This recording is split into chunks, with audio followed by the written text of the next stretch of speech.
Hello, this is Michael from Ancient Greece Revisited, and today I want to talk about an aspect of Greek religion, because I know that during our last videos we touched upon many things and we saw how interested you were not just on the history and the theory, but on somehow reconnecting back to the ancient gods.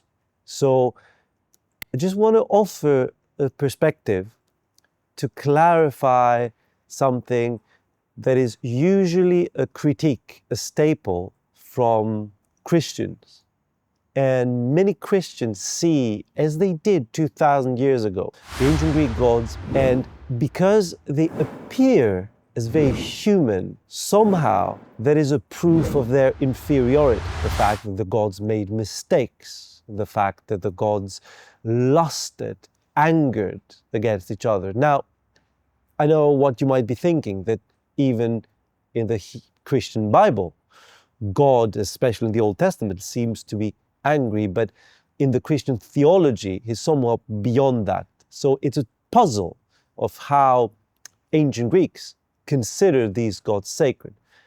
I'm going to give you an example from the goddess Hera, perhaps not the first of the gods that might have come to mind, because Hera was a goddess of marriage, and that seems to be a bit of a contradiction, because Hera was consistently cheated upon by her husband Zeus. So that's one more thing that fuels this arsenal of, you are worshipping a cheated goddess. But there's a depth that perhaps these modern Christians cannot see. Right? And the depth is that Hera was the goddess of marriage, not Zeus. Marriage, you see, is independent and sacred. It doesn't rely on someone else keeping their promises.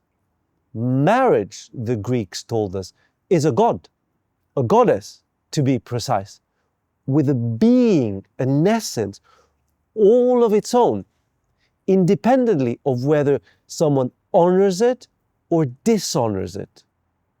Hera was the goddess of marriage because the Greeks saw marriage as a god. Now contrast that with the Christian world. Marriage is certainly sanctified by the church, no doubt about that. But the God of the Bible is not married, nor could ever be married.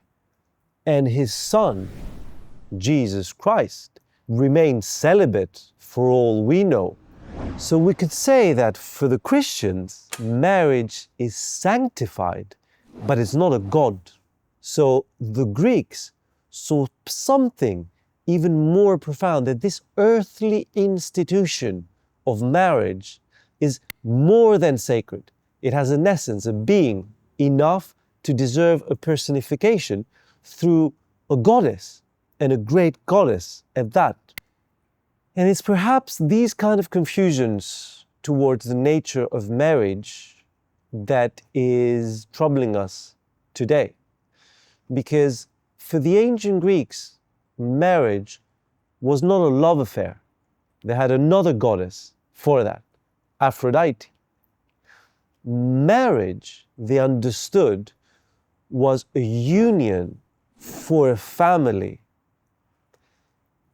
And unfortunately today, in our confused state of affairs, we are putting too much stress on marriage by confusing the gods that are responsible. We look at our spouse as a friend, as a lover, as a wife, as a mother, let alone a housekeeper. And we expect her to honor all these roles as she expects from us to be a lover, a friend, a father, and a provider. This stress was just not in the original design of marriage. And it's perhaps this that leads so many marriages in dismay. And perhaps revisiting the gods that were responsible for every aspect of our lives can enlighten one of our greatest frustrations. So remember, there is a depth behind this anthropomorphic portrayal of the gods. It's definitely not lack of imagination. And it's not obvious that the Greeks would choose to portray their gods in human form. That is something key to understanding Greek paganism, for lack of a better term of the word. And it's definitely something that we're in the process of exploring more and more and making more and more videos.